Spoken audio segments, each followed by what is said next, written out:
सच्चिदानंद विग्रहं पूर्ण ब्रह्म परानंदमीशमानंद वल्लभम। तीन अवस्था का मैं साक्षी हूँ, तीन अवस्थेचा मी साक्षी आहे। कसा तर ते सांगतो हा।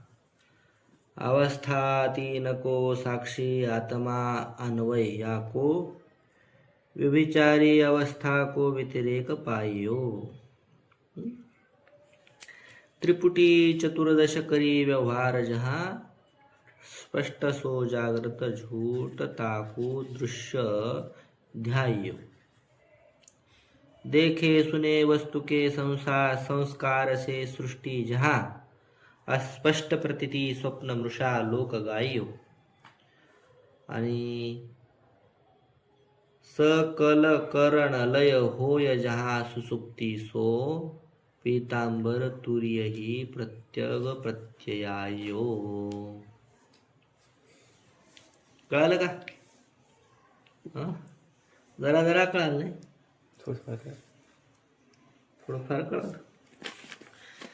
अवस्था तीन को साक्षी आत्मा अन्वय याको। आत्मा याको अन्वय म्हणजे याचा अन्वय कोणाचा? आत्मा, आत्म्याचा अन्वय। कारण तो काय? साक्षी आहे। कोणाचा साक्षी आहे? तीन अवस्थेचा। तीन अवस्था का साक्षी, तीन अवस्थेचा तो काय? साक्षी। साक्षी असल्यामुळं तो साक्षी आहे। तिन्ही अवस्था साक्षी असल्यामुळे त्याचा अन्वय। साक्षी म्हणजे पाहणारा ना, वेगळा असा तटस्थ। आत्मा कसा आहे? साक्षी। तर साक्षी त्याच्यावर ह्या अवस्था आहेत। कोणकोणत्या? तीन अवस्था। अन्वय म्हणजे इथं 67 नंबर दिले, 67 टिप्पणी। या आत्मा को अन्वय कहिए पुष्पमाला में सूत्र की न्याय, तीन अवस्था में अनुसूतपना है, यह अर्थ है। अन्वय म्हणजे पुष्पमाळेमध्ये सूत्र असते की नाही? सूत्र म्हणजे दोरी, आपलं दोरा। फुलांमध्ये माळ हार बनवतो तेव्हा मधला जो दोरा आहे तो प्रत्येक फुलामध्ये आहे की नाही? तसं मग त्या प्रत्येक फुलामध्ये असल्यामुळे त्याचा काय? तो अन्वय झाला। कोणाचा? दोऱ्याचा। म्हणजे तसा हा आत्मा तिन्ही अवस्थामध्ये अनुस्यूत आहे। अनुस्यूत आहे म्हणजे ओवलेला आहे। प्रत्येक अवस्थेचा तो साक्षी आहे, म्हणून त्याचा काय? अन्वय। कोणाचा? तीन अवस्थेचा। आत्म्याचा अन्वय, आत्म्याचा तीन अवस्थेमध्ये अन्वय। हा। व्यभिचारी अवस्था को व्यतिरेक पाइयो। आणि अवस्थेचा काय? व्यभिचार आहे, म्हणून ते काय? व्यतिरेक। व्यतिरेक आहे कोणाचा? अवस्थेचा। मात्र अवस्था तर व्यतिरेक 68 नंबर। पुष्प की न्याय, तीन अवस्था का परस्पर और अधिष्ठान थे भेद। पुष्पाप्रमाणे है ना, फुलाप्रमाणे, माळ्यातल्या फुलाप्रमाणे। फुल कसे आहेत? परस्पर वेगळे आहेत की नाही? भिन्न, व्यतिरेक आहेत। हे फुल ते नाही, ते फुल ते नाही। किंवा अधिष्ठान म्हणजे कोण? दोरा त्याचा। त्या दोऱ्याहून फुलं कशी आहेत? वेगळे आहेत। त्यालाच काय म्हणायचं? व्यतिरेक। आणि या अवस्था कशा आहेत? व्यभिचारी। कळालं का? अवस्था मात्र व्यभिचारी आहेत आणि आत्मा मात्र अव्यभिचारी। आत्म्याचा अन्वय आहे, आत्मा साक्षी आहे। कोणाचा? तीन अवस्था। आता तीन अवस्थेमध्ये पहिली अवस्था सांगतात, त्रिपुटी चतुर्दश करी व्यवहार जहाँ स्पष्ट सो जागृत झूठ ताको दृश्य ध्यायो। चतुर्दश त्रिपुटी। किती त्रिपुट्या आहेत? 14 त्रिपुट्या। 14 त्रिपुट्या कडे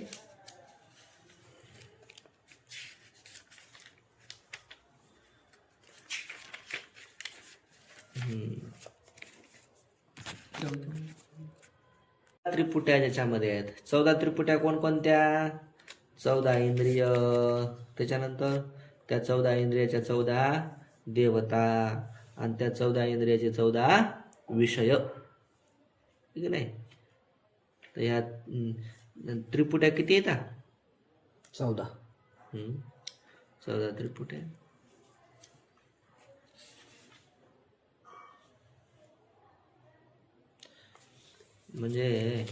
म्हणजे प्रत्येक इंद्रिय त्याची देवता आणि त्याचा विषय आदिभूत, त्यालाच म्हणायचं अध्यात्म, आदिदेव आणि आदिभूत. तर 14 इंद्रिय म्हणजे किती झाले? 14 त्रिपुटे. कळलं का? 14 त्रिपुट्यांचा जिथं व्यवहार असतो है ना, 14 ज्या ठिकाणी 14 त्रिपुटे असतात त्यालाच काय म्हणायचं? स्पष्ट आणि स्पष्ट असतात. 14 त्रिपुट्या कशा असतात? स्पष्ट. म्हणजे 14 इंद्रिय जिथं स्पष्ट आहेत, सो जागृत, त्याला म्हणायचं जागृत. 14 इंद्रिय जिथं स्पष्ट आहेत त्याचं नाव काय? जागृत. 14 इंद्रिय जिथं काम करतात त्याचं नाव काय? जागृत. जागृत. मग ती कशी आहे? जागृत झूट आहे. जागृत असून कशी आहे? झूठ. झूट, खोटी. ताकू दृश्य ध्याय्य, त्याला झूट, त्याला म्हणजे खोटं समजायचं आणि त्याला दृश्य समजायचं है ना. ध्याय्य म्हणजे समजायचं. कळालं? देखे सुने वस्तु के संस्कार से सृष्टि जहां अस्पष्ट प्रतीति स्वप्न मृषा लोक गायो. आता ही जागृत अवस्था झाली. दुसऱ्या द्वयामध्ये काय सांगितलेले? तिसऱ्या स्वप्नावस्था. स्वप्नावस्था कशाला म्हणायचं? देखे सुने वस्तू के, जी वस्तू पाहिलेली, जी वस्तू ऐकलेली आहे तिचे संस्कार राहणार. संस्कार त्याच्या संस्काराने, पाहिलेल्या ऐकलेल्या वस्तूच्या संस्काराने जिथं सृष्टी निर्माण होते, ती सृष्टी कशी असते? अस्पष्ट प्रतीती, स्पष्ट नसते. त्याला म्हणायचं स्वप्न. काय म्हणायचं त्याला? स्वप्न. स्वप्न सुद्धा काय? मृषा. म्हणजे मिथ्या लोक गायो. ते स्वप्न लोक सुद्धा कसा आहे? खोटा लोक आहे असं सांगायचं. गायो म्हणजे लक्षात घ्या, किंवा मग आम्ही सांगितलं, किंवा शास्त्र सांगतो. सकल करण, आता सुषुप्त्या, सकल करण लय होय जहा सुषुप्ती सो पीतांबर तुरीय ही प्रत्येक प्रत्ययायो. सकल करण लय होय. करण म्हणजे सगळे इंद्रिय. लय होय जिथं काय पावतात? लयाला पावतात, म्हणजे राहात लय होऊन जातात. राहतात म्हणजे नष्ट होतात असं नाही, पण काय होतात? लय. जसं पाण्यामध्ये मिठाचा काय होतो? लय होतो. मग मीठ आहे की नाही? मीठ आहे, पण काय झालं? मिठाचा स्पष्ट रूपाने प्रतीती नाही. मीठ जर नसतं तर पाणी खारट झालं असतं का? त्याप्रमाणे सगळ्या इंद्रियांचा जिथं लय होतो जहा, त्याला म्हणायचं सुसुप्ती. त्याला काय म्हणायचं? सुषुप्ती अवस्था. जहावर काय टिप्पणी? पदयोजना. जहा सकल करण लय होय, जिथं सगळे करण लय होतात असं. पीतांबर तुरीय ही प्रत्यग प्रत्ययाय. पण हा आत्मा म्हणजे हा पितांबर कसा आहे? तुरीय आहे. या 3 अवस्थेहून चौथा आहे. तुरीय म्हणजे चौथा. आत्मा कसा आहे? चौथा आहे. तुरीय आहे ना. हे 3 अवस्था म्हणजे आत्मा नाही. प्रत्येक म्हणजे आतमध्ये, हे 3 अवस्थेच्या आतमध्ये प्रत्येक कुठे? अंतरात्मा. प्रत्येक म्हणजे काय? अंतरात्मा आहे. कोण? हा चौथा आहे आणि हा अंतरात्मा आहे. प्रत्ययायू अशा प्रकारे त्याला जाणा. प्रत्ययायू म्हणजे काय? जाणावं. 71 टिप्पणी काय? निश्चय करावा. प्रत्ययायू म्हणजे काय? जाणावं, निश्चय करावा. कोणाचा? पितांबराचा. पितांबर म्हणजे कोण? कोण? आपण. आत्मा. आपण म्हणजे कसे? चौथे. तुरीय अवस्था. चौथे असून कसे आहेत? प्रत्येक आहेत. प्रत्येक म्हणजे अंतरात्मा आहेत आपण.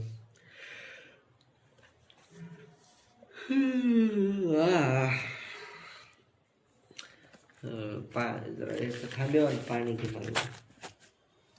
हो चलो, 3 अवस्था कोणशी आहे? 3 अवस्थेचा साक्षी मी आहे, तर मग ह्या 3 अवस्था कोणत्या आहेत सांगतात. जागृत, स्वप्न और सुषुप्ती ये 3 अवस्था आहे. जागृत, स्वप्न आणि सुषुप्ती या 3 अवस्था आहेत है ना. जागृत वर 72 नंबरची टिप्पणी. स्वप्न और सुषुप्ती विषयी सुषुप्ती ते भिन्न इंद्रियजन्य ज्ञान का और इंद्रियजन्य ज्ञान के संस्कार का आधार काल सो जागृत अवस्था.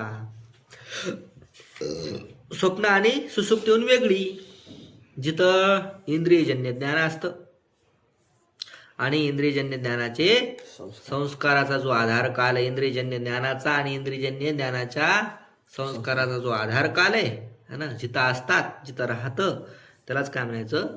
जागृत अवस्था. कोणतं ज्ञान? इंद्रियजन्य ज्ञान आणि त्याचे संस्कार जिथं राहतं त्याला काय म्हणायचं? जागृत अवस्था. जागृत अवस्था. आणि दोन्ही येऊन भिन्न आहे. कोणाहून? स्वप्न आणि सुषुप्तीहून. दुसरी स्वप्न. स्वप्न कशाला म्हणायचं? तर ते 73 नंबर टिप्पणी. इंद्रियशे अजन्य है ना, इंद्रियापासून अजन्य ज्ञान असतं आणि विषय गोचर अंतःकरण की अपरोक्ष वृत्तिका काल. विषयाला विषय करणार है ना, विषय म्हणजे घट पट मट स्वप्नामध्ये असतात की नाही, त्याला विषय करणारा अंतःकरणाची अपरोक्ष वृत्ती म्हणजेच काय? अंतःकरणाचं ज्ञान. अपरोक्ष वृत्ती म्हणजे काय? साक्षात अंतःकरणाचं ज्ञान आहे तिथं पण. अंतःकरणाचं ज्ञान म्हणजेच काय? अंतःकरण अपरोक्ष वृत्ती काल. अंतःकरणामध्येच हे काय होतात? उत्पन्न होतात. विषय त्यालाच काय म्हणायचं? स्वप्नावस्था. विषय गोचर, विषयाला विषय करणारी अंतःकरणाची अपरोक्ष वृत्तीचा जो काळ, अंतःकरणाच्या अपरोक्ष वृत्तीचा काळ, त्यालाच काय म्हणायचं? स्वप्नावस्था. त्यानंतर सुषुप्ती. सुषुप्ती कशाला म्हणायचं? सुख गोचर और अविद्या गोचर, अविद्या की वृत्ती का काल. सुखाला विषय करणारी आणि अविद्येला विषय करणार अविद्याचा जो काळ है ना, त्याला म्हणायचं सुषुप्ती अवस्था. अवघड करून सांगितलं. जागृत, स्वप्न, सुषुप्ती असंच आम्हाला कळतंय, नका सांगू.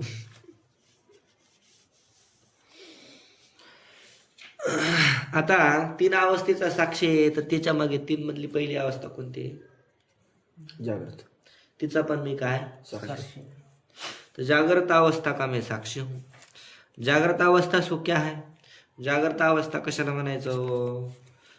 14 इंद्रिय अध्यात्म है, तिनके 14 देवता अधिदेव है, तिनके 14 विषय अधिभूत है. इन 42 तत्वों से जिस विषय व्यवहार होवे सो जागृत अवस्था है. जिथं 14 इंद्रिय अध्यात्म, 14 इंद्रिय म्हणजेच काय? अध्यात्म. त्यांची 14 देवता, 14 इंद्रियाच्या 14 देवता आहेत बरं का, त्याला म्हणायचं अधिदेव. आणि इंद्रियाचा विषय असतो, जसा डोळ्याचा विषय काय? रूप. त्याच्यानंतर नाकाचा, घ्राणाचा विषय काय? गंध. है ना. नेत्र, आपलं कर्णाचा म्हणजे कानाचा विषय कोण आहे? शब्द. त्या पद्धतीनं हे विषयाचंच नाव काय? अधिभूत. विषयाला काय म्हणायचं? अधिभूत. 14 इंद्रिय, 14 देवता आणि 14 विषय म्हणजेच अधिभूत. हे एकूण झाले 42. 42चा जिथं व्यवहार होतो त्यालाच म्हणायचं जागृत अवस्था. आता काय 75 टिप्पणी पहा. आध्यात्म को आश्रय करके वर्तमान जे इंद्रिय दिख वे आध्यात्म कहिए. आत्मा को, अरे आध्यात्म को, आत्मा को आश्रय करके, आत्म्याला आश्रय करून है ना, आत्म्याच्या आश्रयावर वर्तमान जे इंद्रिय आहेत की नाही त्याचं नाव काय? अध्यात्म. अधिदेव कशाला म्हणायचं? स्वसंगात से भिन्न होवे और चक्षुर आदि इंद्रिय का अविषय होवे सो अधिदेव. स्वसंगात म्हणजे इंद्रियाहून भिन्न आणि चक्षु वगैरे इंद्रियाचा अविषय म्हणजे ते डोळ्याला दिसत नाही, त्याला म्हणायचं अधिदेव. काय म्हणायचं त्याला? अधिदेव. अधिदेव. आणि अधिभूत कशाला म्हणायचं? स्वसंगात से भिन्न होवे और चक्षुर आदि इंद्रिय का विषय होवे सो अधिभूत काही. स्वसंगाताहून इंद्रियाहून भिन्न असून इंद्रियांचा जो विषय होतो त्यालाच काय म्हणायचं? अधिभूत. कळालं? असे झाले किती तत्व? 42. जागृत अवस्था. जागृत अवस्था म्हणजे यह स्थूल दृष्टी वाले पुरुष को जनावे योग्य जागृता का लक्षण आहे है ना. ही जे जागृत अवस्थेचं लक्षण केलं हे ज्याची बुद्धी कशी आहे? स्थूल बुद्धीवाल्या पुरुषासाठी हे लक्षण केलं सोपं. तैसेही स्वप्न सुषुप्तीविषयी बीजांना. असंच स्वप्न आणि सुषुप्तीविषयी सुद्धा जाणायचं बरं का. चला, 14 इंद्रिय कोणशी आहे? 14 इंद्रिय कोणते? त्याचं नाव सांगतात. ज्ञानेंद्रिय 5. ज्ञानेंद्रिय किती? 5. श्रोत्र, त्वचा, चक्षु, जिह्वा और घ्राण. श्रोत्रेंद्रिय, त्वगेंद्रिय, चक्षुरेंद्रिय, जिवे, रसनेंद्रिय आणि घ्राणेंद्रिय. असं कर्मेंद्रिय 5. कर्मेंद्रिय किती? 5. कोणकोणते? वाक, पाणी, पाद, उपस्थ आणि गुद. वाक म्हणजे वाणी, पाणी म्हणजे हात, पाय म्हणजे पाद म्हणजे पाय, उपस्थ म्हणजे उपस्थ म्हणजे लघवी करण्याचं इंद्रिय, गुद म्हणजे मलत्याग करण्याचं इंद्रिय. असं झालं. हे कर्मेंद्रिय झाले. त्याच्यानंतर अंतःकरण 4 अंतःकरण कोणकोणतं? मन, बुद्धी, चित्त आणि अहंकार. हे 14 इंद्रिय अध्यात्म. या 14 इंद्रियांना काय म्हणायचं? अध्यात्म म्हणायचं. अध्यात्म. 14 इंद्रिय के देवता. 14 देवता कोण से? 14 इंद्रियाचे 14 देवता आहेत. कोणकोणत्या आहेत त्या? ज्ञानेंद्रिय के 5 देवता. ज्ञानेंद्रियाच्या 5 देवता आहेत.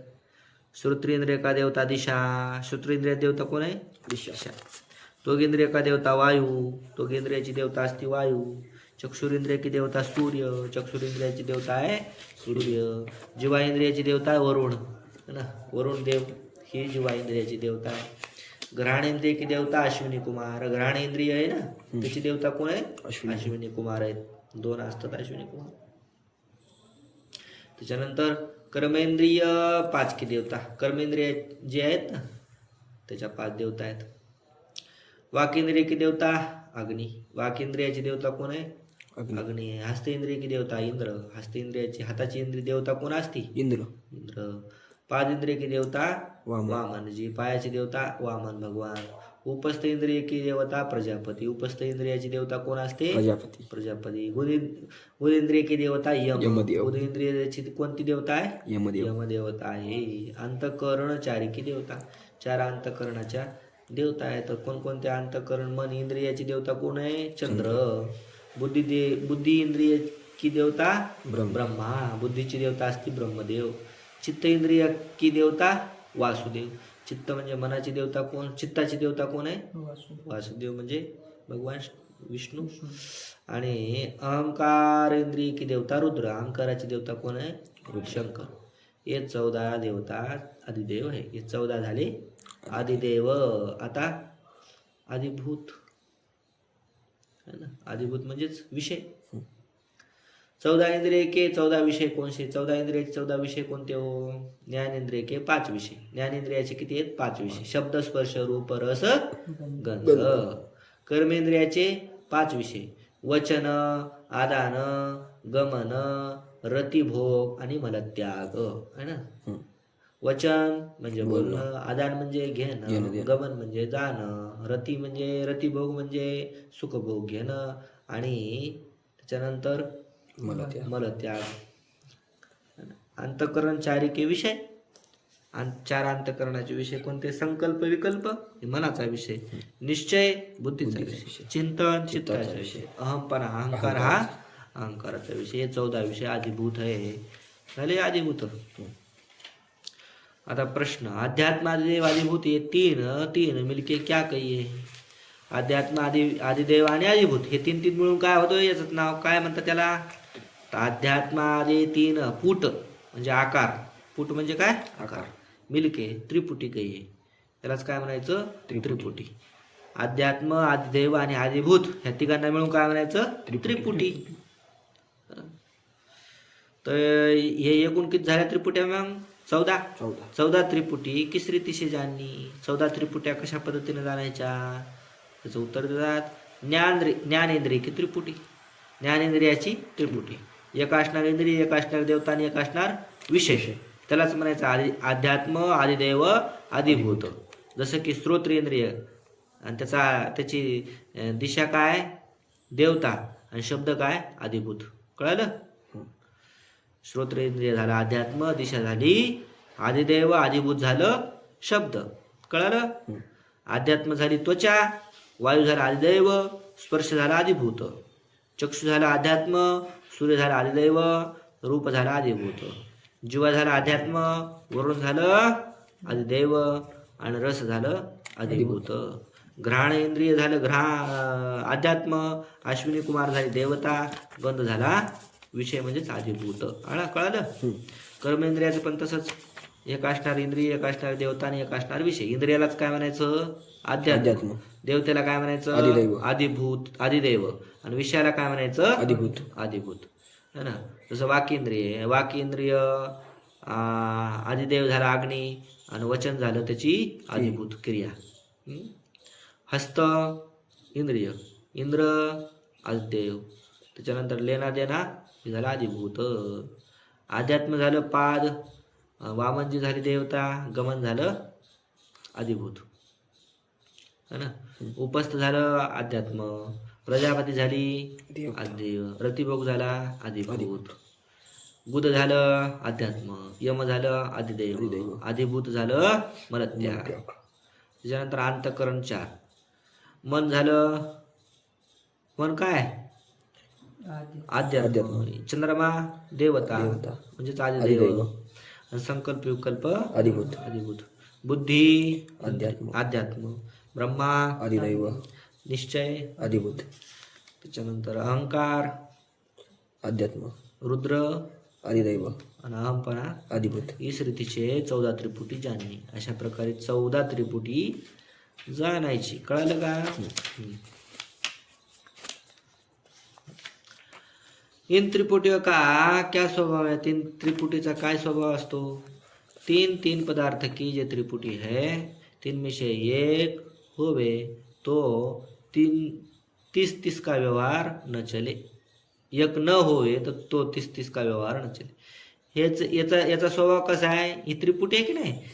त्रिपुटीपैकी एक जरी नसली तरी व्यवहार होत नाही. आदिभूत बी पाहिजे, आदिदैव पाहिजे आणि आदिभूत अध्यात्म बी पाहिजे, आदिदैव पाहिजे, आदिभूतही पाहिजे. म्हणजे इंद्रिय पाहिजे, देवता बी पाहिजे आणि विषय सुद्धा पाहिजे. तिन्हीपैकी एक जरी नसलं तरी व्यवहार होत नाही. इंद्रिय और देवता होवे और 3 का विषय न होवे तो भी व्यवहार चले नहीं. ना? व्यवहार न चले. इंद्रिय है, देवता है आणि विषयच नाही तर व्यवहार होणार नाही. विषय और इंद्रिय होवे और देवता न होवे तो भी व्यवहार न चले. विषय भी आहे, इंद्रिय भी आहे, परंतु देवता नाही तरी पण व्यवहार होणार नाही. ऐसे सर्व त्रिपुटी विषयी जानना. सगळ्या त्रिपुटी विषय असा जाणायचं. मेरा क्या स्वभाव है ये कैसे जानना? माझा स्वभाव कसा आहे? त्रिपुटी पूर्ण होय तिसको भी मैं जानता हूँ. त्रिपुटी पूर्ण झाली तरी मी तिला जाणतो. और त्रिपुटी अपूर्ण होवे तिसको भी मैं जानता हूँ. त्रिपुटी नसते, अपूर्ण असते तेव्हा तिला मी जाणतो. तैसे त्रिपुटी के व्यवहार चले तिसको भी मैं जानता हूँ. त्रिपुटीचा व्यवहार होतो तेव्हा बी तिला जाणतो आणि व्यवहार न चले तिसको भी मैं जानता हूँ. व्यवहार होत नाही त्रिपुटीचा तेव्हा सुद्धा मी तिला जाणतो. ऐसा मेरा स्वभाव आहे. असा माझा स्वभाव आहे. माझा म्हणजे आत्म्याचा. यह जानना. इस कथन से क्या सिद्ध भया? असं सांगितल्यानं काय सिद्ध झालं? त्रिपुटी से जिस विषय व्यवहार चलता है ऐसी जागृत अवस्था हे सिद्ध हुआ. त्रिपुटीने जिथं व्यवहार होतो तिलाच काय म्हणायचं जागृत अवस्था ही सिद्ध झाली. जागृत अवस्था विषय जीव का स्थान वाचा भोग शक्ति गुण और जागृत के अभिमान से तिसका जीव नाम क्या है. जागृत अवस्थामध्ये जीवाचं स्थान वाचा म्हणजे वाणी भोग है ना शक्ती गुण आणि जागृत के अभिमान से तिस का नाम क्या आहे त्याचं नाव काय इतक्याचा अभिमान त्याचं नाव काय तर जागृत अवस्थाविषयी जीव का नेत्रस्थान है ना. जागृत अवस्थेमध्ये जीवाचं स्थान काय नेत्रस्थान का 81 टिप्पणी. यद्यपि जागृत विषय इन चिदाभास रूप जीव की नक्षे लेके शिकापर्यंत सारे देह विषय व्याप्ती है. जागृत अवस्थेमध्ये चिदाभास रूप जीवाची सगळ्या शरीरामध्ये काय व्याप्ती आहे नखापासून शिकापर्यंत. तथापि मुख्यतः करी के सो नेत्र विषय रहता मुख्य रूपानं जीव कुठं राहतो नेत्रात याते ताका नेत्रस्थान कही आहे म्हणून त्याचं काय नेत्र स्थान म्हटलं जातं आहे की नाही. त्यानं डोळे लावले किंवा मग त्याचे डोळे बंद करा आता काय काम संपलं. जीव कुठं राहतो जागृत अवस्थेमध्ये नेत्रात. डोळा लागला म्हणजे झोपला आता ते काय जागृत अवस्थेत नाही. वैखरी वाचा वैखरी 4 वाणी आहेत ना त्याच्यापैकी वैखरी बोलतो ती वाचा आहे. स्थूल भोग आहे स्थूल जे स्थूल दिसणारे भोग आहेत ते भोग आहेत. क्रियाशक्ती चलणं बोलणं हेच काय शक्ती आहे. रजोगुण आहे गुण कोणता 3 गुणापैकी रजोगुण जागृत अवस्थेमध्ये असतो. जागृत के अभिमान से विश्वनाम आहे त्याचा त्या जीवाला जागृताचा अभिमान धरल्यामुळे त्याला नाव काय आलं विश्व. जागृत अवस्था के कहने से क्या सिद्ध भया जागृत अवस्था सांगितल्यानं काय सिद्ध झालं ते यह जागृत अवस्था होवे तिसको भी मैं जानता हूँ. ही जागृत अवस्था असते तेव्हा मी तिला जाणतो. और स्वप्न अवस्था विषय न होवे तब तिसके अभाव को भी मैं जानता हूँ. जागृत अवस्था स्वप्न अवस्थेत नसते तेव्हा तिला मी जाणतो. या ते जागृत अवस्था मैं नाही और मेरी नाही जागृत अवस्था मी नाही आणि माझी नाही. यह स्थूल देह की ही जागृत अवस्था कोणाची स्थूल देहाची. मैं इसका जानने हारा साक्षी घट साक्षी की नाही इसते न्यारा हूँ. मी हिला जाणणारा घटदृष्ट्याप्रमाणे म्हणजे घटसाक्षीप्रमाणे हिच्याहून वेगळा आहे. न्यारा आहे म्हणजे वेगळा आहे. इस रीती जागृत अवस्था का मैं साक्षी हूँ अशा पद्धतीने जागृत अवस्थेचा मी साक्षी आहे. एक अवस्था झाली. आता 2 अवस्था राहिल्या त्या करू उद्या पूर्ण. पुंडरी व्यवहार